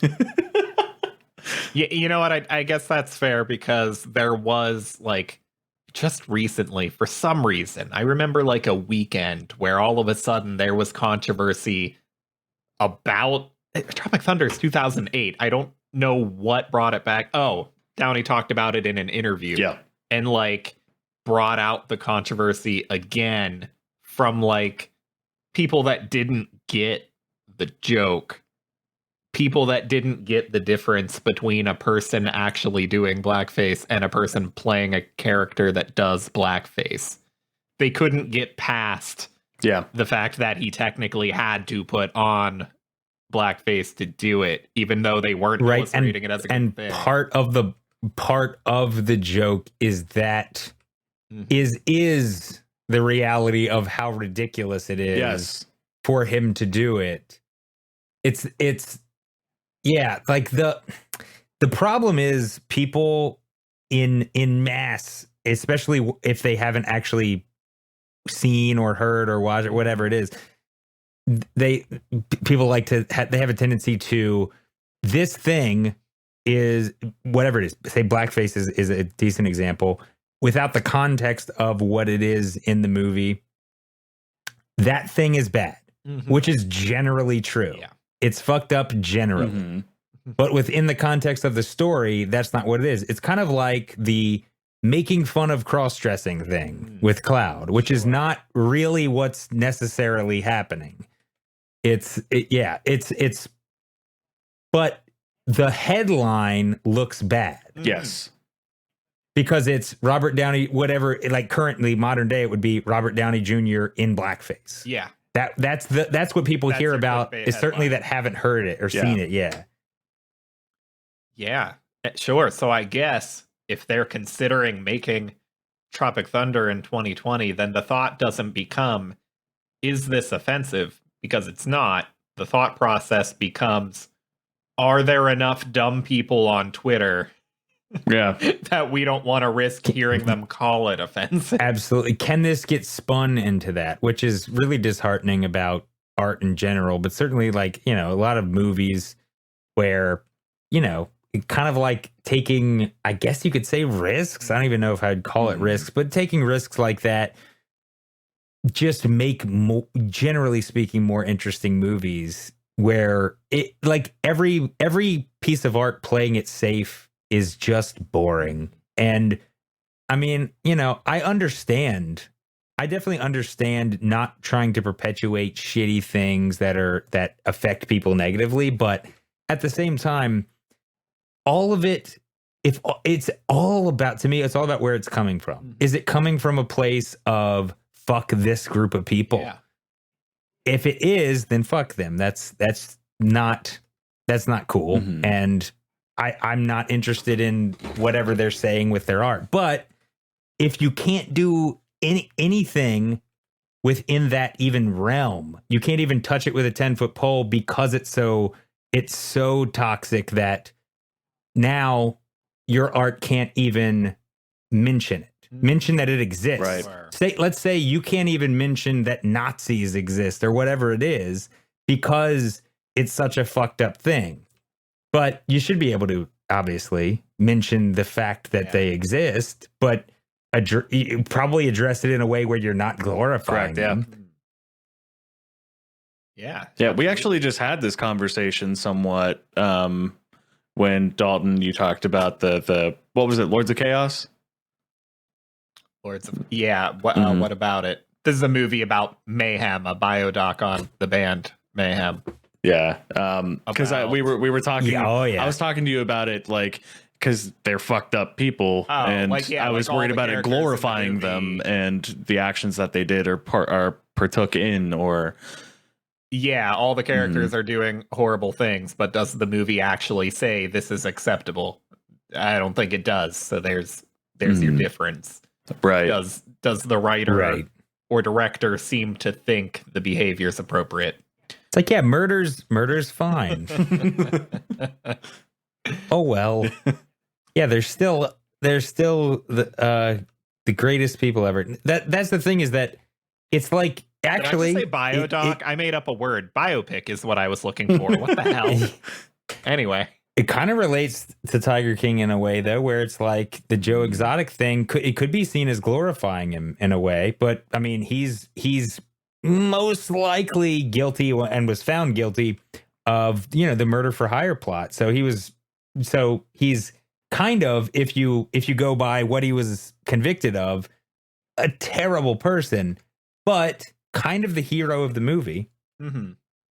Yeah, or of the series, I rather. have a bit of concern there about, like, at the end of the day, like, the show entertained the hell out of me, and on that basis, then yeah, I got to be like, well, it's an entertaining show, watch it. But also I have to be like, is it okay that this movie made people know who he is? Because this is going to benefit him. If he gets out of prison, he is going to capitalize on this so hard. Yeah. Because, dude, he was trying his ass off to become what he has become. Like, he was trying his ass off. He was paying a guy like a full-time wage to make his show that had like a couple viewers. But that the whole point was to become. We do, but we're not paying. Sure. Yeah, not a high bar, but the point is that.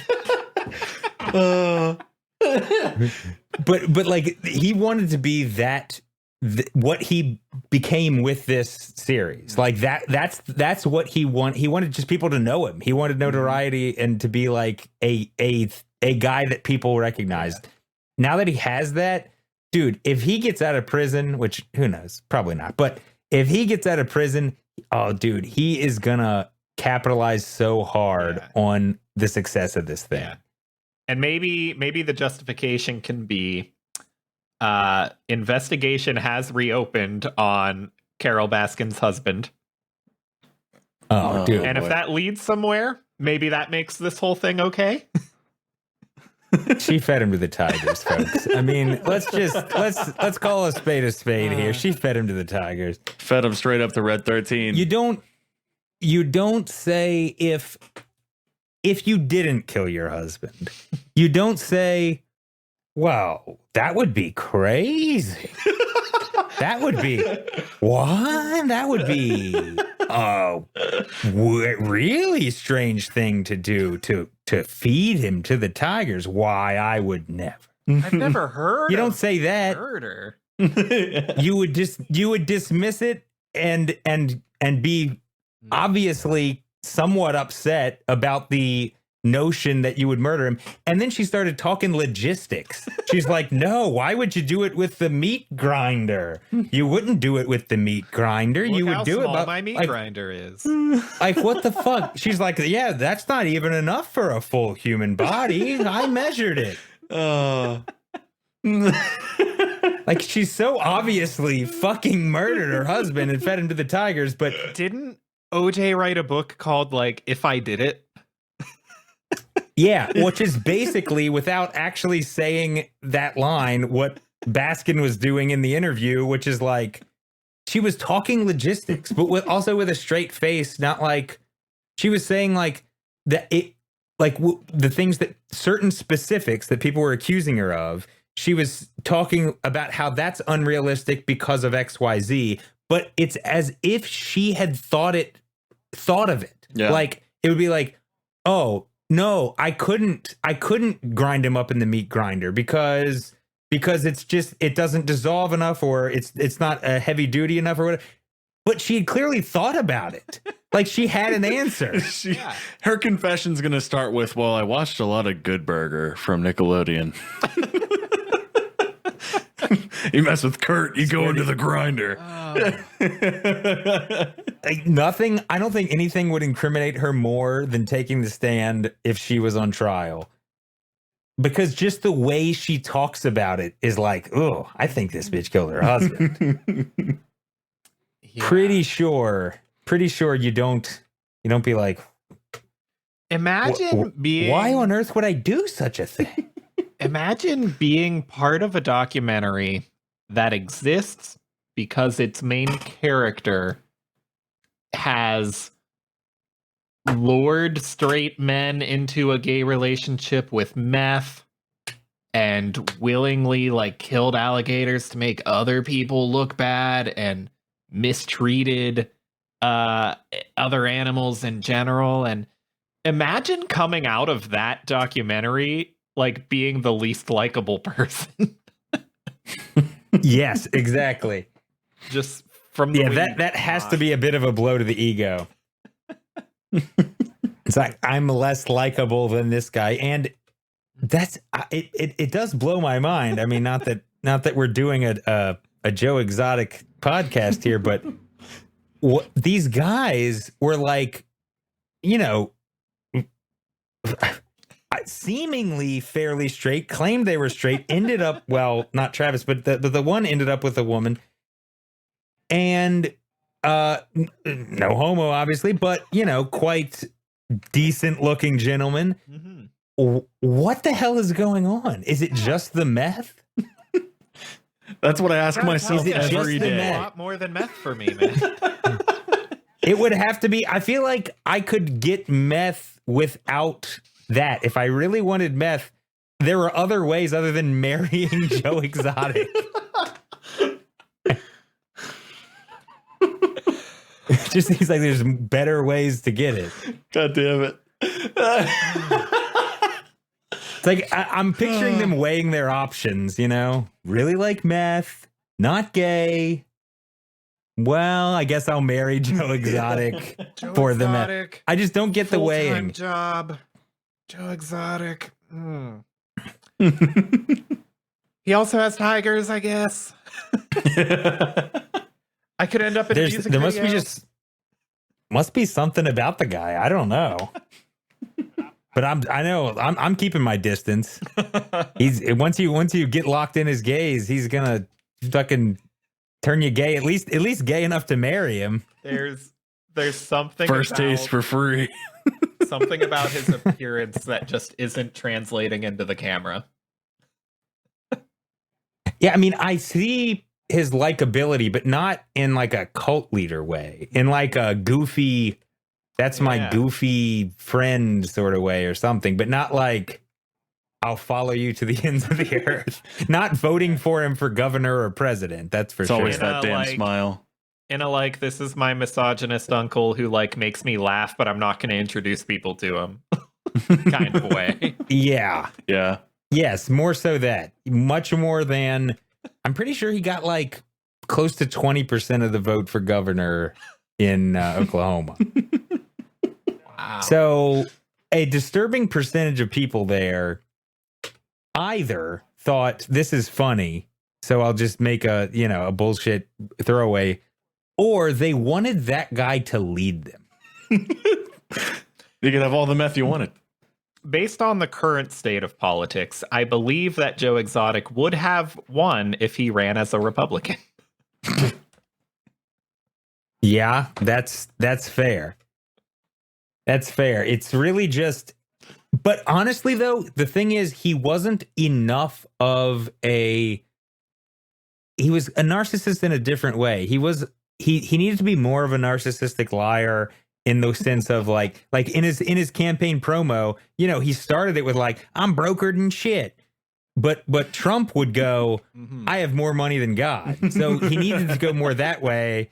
The brokered and shit method doesn't resonate as much. He needs to be like, I know everything, because he was kind of admitting, he was a little too honest in admitting that he really didn't know anything.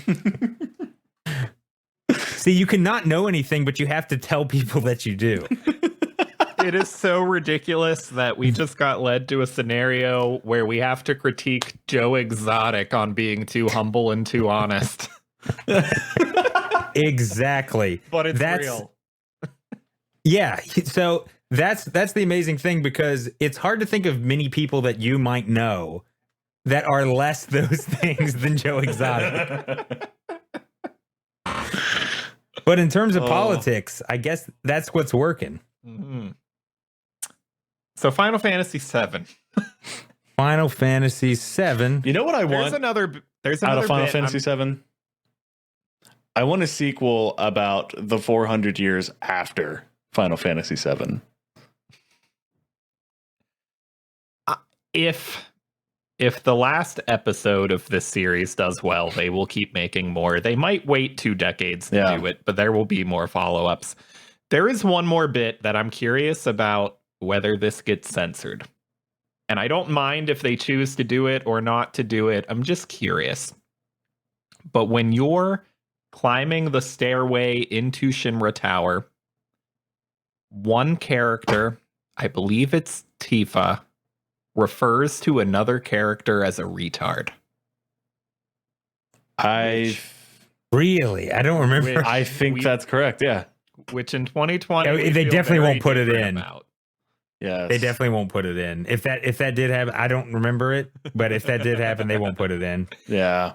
For me, that falls in a place where, like, I don't use the word that way, and I don't approve of other people using it that way, but a protagonist using it, especially one who is a terrorist, like, to me, that's not necessarily an endorsement of the word. Choosing to leave it in there doesn't necessarily mean they're saying it's okay, because they never claimed that these protagonists don't have flaws. Yes. That's my thing, is that a character saying almost anything is pretty much acceptable, even if it's fucked up, because that's the character doing it. Now, if they didn't intend it to be fucked up and they didn't intend you to interpret the character that way, then fair enough. But I feel like Tifa's supposed to be a bit more abrasive than, say, Eris. If Eris was saying it, it would be like, oh, that's weird. Eris called someone a retard. That's a little weird. But Tifa doing it actually kind of makes sense in terms of her being a little bit more of a, I don't know about a tomboy, but like a little more abrasive than the other, or at least Eris, which she's usually contrasted with, at least in the beginning. So I don't know. Yeah, I don't think it's a problem as long as it's not like this is a good thing to do. But for sure they won't put it in the remake. Maybe they include it, and then Cloud turns around, just stops dead in his tracks, and looks at her and goes, "Whoa." Now what if she says, and then a few scenes later we get Hojo trying to bask in Eris. Turns out he gets baskined himself. Full circle. There you go, tying it in. What if she changes it up a little bit? She says, what the fuck? What do you got, Down syndrome or something?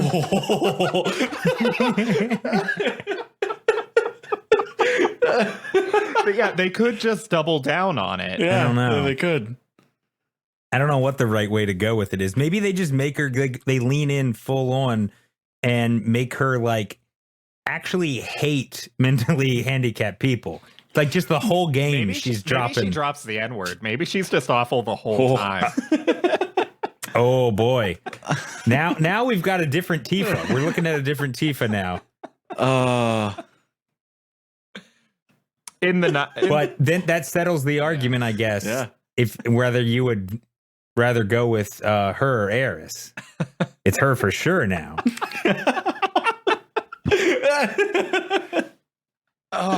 So holy shit. So of course in the 90s that was just how we used the word, and it didn't necessarily take an abrasive. Well, and it's kind of like with I don't know, bleep it if you want. I don't like saying it. You can't say F word, fag. Okay, so we used to say that all the time, right? Mm-hmm. But that it wasn't because somebody was gay. Mm-hmm. Mm-hmm. There really wasn't a synonym. Sure. It was like, it was a specific sort of annoying thing they were doing. Now, I understand why it's problematic because you're equating a negative thing to homosexuality. Yes. But it wasn't, it was just part of vocabulary that you would use with your friends, much like retard, that wasn't meant. It might have unintentionally, but it wasn't meant to say, fuck this group of people. Right. It was just part of like this retard is used, you're doing something stupid. If you're doing something this, whatever, it's this word. But it was just part of like kind of like I think you were getting at, it's just part of everyday vocabulary. We didn't think about it in that way. Yeah. It doesn't necessarily mean you hated gay people or anything, or mentally handicapped people. Right. Because I would have never used it even back then towards either word, a gay person, or used it towards a person who was actually mentally handicapped. Sure. I used it towards a friend that did something dumb. Right. you used it towards a friend that chose Aerith over Tifa. Exactly. Oh, that's fantastic. So, guys, I think I'm about done with Final Fantasy VII, unless we have any other final thoughts here. No, I think I'm good. I've just been enjoying the ride here. 8 to be better. It's there. I like 8 for different reasons. Mm-hmm. What reasons? I grew up with it a lot more than 7. There's a lot more sentimental ties there. With that orphanage bit, I mean, come on. What the hell is that? I'll agree with that. They are all at the same orphanage or something? What the hell? Cypher was a bully? I mean, what the hell is this? Daniel, is this your favorite Final Fantasy? 7, yeah. Okay. 9 is a close second, actually. Fair. Okay, that's solid. But much like what you were saying about 8, I'm probably slightly biased. I mean, I grew up actually in that era with 7, 8, 9, and I loved the idea of 8 maybe more than any of them, in the sense that like the opening was probably the best opening I'd ever seen for any game, and I fell in love with that. Like the song playing in the intro and the little beach thing where, and then you got Cypher and Squall fighting with the Gunblade, to me was very cool at the time. Everything about the idea of it was very cool. I played it, but I didn't really fall in love with the world like I did in 9 too, but in 7 even more. But some reason 8 never really hit me in the same way as 7 or 9. What about you? 7 has such an oddly specific setting that I think 13 kind of aimed for the first thing, and it's why I like 13 a lot more than a lot of people do. But that setting where, if you grew up playing the previous Final Fantasy games, you look at 7 and you go, this doesn't feel like Final Fantasy to me, just like it didn't feel like it for Alex going back to it, because there's almost as much sci-fi as there is fantasy. Maybe not even that it's sci-fi, but that it's industrial. There's definitely not a whole bunch of final in this one. It took place in an industrialized world. This wasn't just like European mythology. It was a really truly unique setting, and I think 13 goes for a certain setting, and it's just really unique to me, and I haven't seen it elsewhere. As for whether it's my favorite, I mean, it's still my favorite game, period. But I also haven't played a lot of them, really. I've played Dirge of Cerberus, and I won't mention ones I started and didn't finish, but I've finished 1, 3, the real 3, Japanese 3, 13. I think that's it. So no real competition for 7 there. Wait, 8 and 9 you haven't played? Really? Correct. I had a demo for 8 as a kid. It was either like some PlayStation Magazine demo, or maybe it was a Pizza Hut demo, some kind of demo disc. So I played the beginning of 8. The whole aesthetics of it immediately, that was appealing to me. Like it just like the way even the characters looked was very appealing to me. Something about just the way it went along didn't grab me in the same way. The visuals improved greatly going into 8, like like a surprisingly big jump for being on the same console. Oh yeah, the cutscenes were incredible. Yes, yeah, they were. I remember just thinking, like, I was definitely mind blown when I saw those. Yeah, Dalton, you really do need to play 9. Dan, have you played 10? I played maybe like half, like the first half of 10. Okay. I never finished it though, or never played the second 10 too. Okay, gotcha. Yeah, because like it gave me 8 vibes, which is why I didn't finish it. Actually, it gets really interesting. At least I really enjoy the story. There's kind of like if you don't know anything about the later game spoilers and stuff, there's a lot of cool things, especially if you go back and play it again, that make more sense once you know like the end game spoilers. Yeah, I think that is probably most of them. It's like with 7. Yes, if you yeah. play the beginning, then it's like I don't know what any of that shit is. But yeah, like I've played and beat 7, 8, 9, 10. I didn't beat 12. I beat 13. Mm-hmm. And I beat 10 too, but don't waste your time. It's not good. It's a little weird. Well, 9 was interesting because they sort of went back in a way. They went back to the roots of the games. Yeah, it was sort of like a modern sort of version, even though graphically different. But it was obvious that they weren't trying to make it, oh, we're going to try and go more realistic than 8. It was kind of the opposite. And it felt more like one of the older games before 7 done in the modern like PlayStation era way.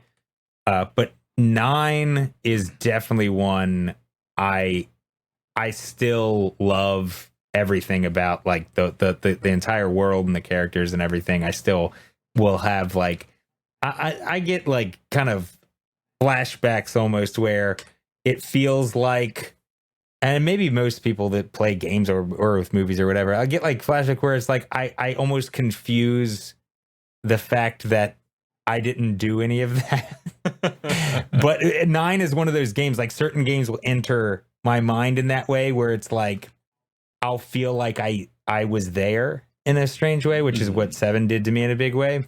So it's like I think that was the disconnect for me with 8, is that it never got there for me. It never felt like I was playing the game and it was okay, but it never felt like I was in the game, if that makes sense. I won't get flashbacks where it's like, oh man, I was there fighting, whoever, whatever. But in some strange way, in a way that I'll know I wasn't actually there, but it's like I'm buying into it enough to think that place exists. It's the engagement and immersion that like my memories of Final Fantasy VII as a kid, my memories are of Midgard. They're not of me in my bedroom on this TV with the PlayStation controller in my hand and my mom telling me, damn it, get out here for dinner. I just remember the game. Exactly. Exactly. No, you were there. You were there at the whatever the fuck it is. You were at the Shinra building or wherever you were, and if you were to see it, it would feel like you've kind of been there. Sure. You know what I mean? Yeah. Like that's.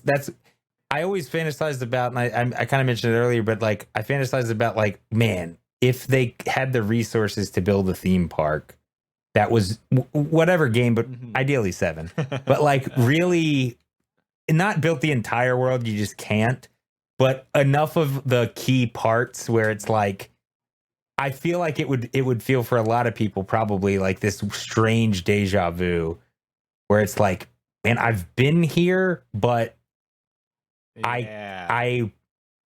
it would honestly, I think I would. It's like Galaxy's Edge at malfunction. Disney. You're walking into a Star Wars set where, you of course haven't really been there, but that's the idea.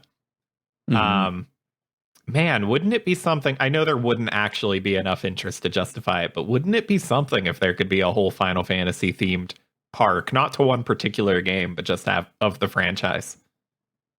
Right. Yeah, you could have enough dedicated to, but I think oh God, it would be so fucking cool. But I think that's the problem, is that it would just be so much money and effort for the amount of interest that it probably would never happen. But do it right. I think I would. Yeah, it would make my brain fucking malfunction and sputter out. Do you have any experience with modern VR gaming? No. So I have a Vive. I've had it for nearly 3 years now. And, that experience you're saying where the memory is of being there, not of sitting there playing it. That's how it always is in modern VR.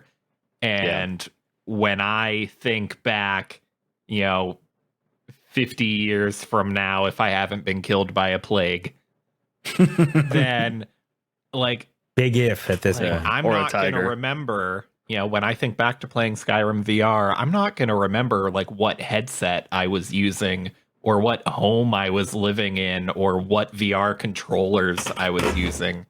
I'm just going to remember the world of Skyrim.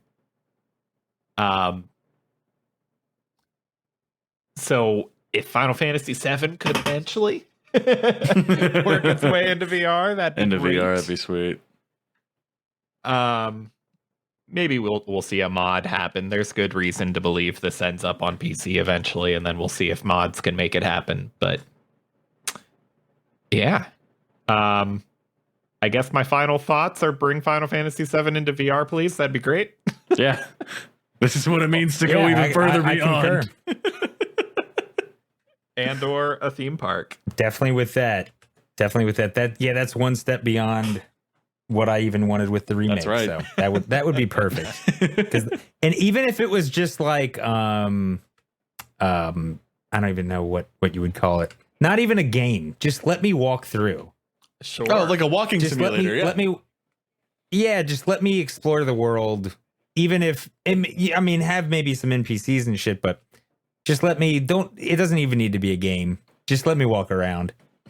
Sure. Yeah, and I've seen things like that. I've seen little VR experiences where it's not a game, but here's a portion, just an area of a game you've played, and yeah, that'd be great too. This remake is in, I think, Unreal Engine. And I think that's one I don't know a lot about game engines, but I think that's one with decent VR support that might not be too bad to hack it into. Yeah. So we'll see. Optimism. I'm being optimism.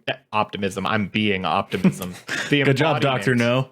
I'm being the embodiment of optimism in thinking that this ends up on PC in the first place. But quick, dig a deeper hole into that grammar. You have to commit. Optimism primo. It's like hitting an out of key note. You just have to do it again and commit to it until you convince them it's what you. No, you bend it. That's right. You bend it. Bend your bad grammar of a half step. Exactly. Speaking of that music, I assume we're done here, guys. I've final thoughts 3 times now, so yeah. Okay, cool. Be sure to check out our humble guest here, Dan Tidwell. Where can they find you at? Oh, all over the place. YouTube, Spotify, whatever. The whole thing. Just Google. Just Google him. You won't find a different artist than him. Do your do your girlfriends listen or no? I just wondering who we're talking to. We're asking. We've joked before about them being our only listeners, but we don't even have them, man. Yeah, but they've gotten very bored of this type of discussion. Yeah. Well, my wife is like, "Why don't you guys ever review a book?" And I'm like, "'Cause fuck books." Wow, the question was never raised to me, but yeah, I agree. Valid answer. So there's almost no chance you guys are finding us before you found Daniel Tidwell, but on the off chance, links in episode description, I guess. Yeah, almost certainly someone by chance has, but our personal acquaintances, I guess. Yeah, if you've made it to the end of this, I don't know if it's how much is going to be edited down, but we've yapped for a while. Hey, we always have fun when you're here, man. I guess you liked it, and I'm glad you did. And Daniel, thanks for being on. And we'll see you guys next time. Thanks for having me, guys. Wash your hands.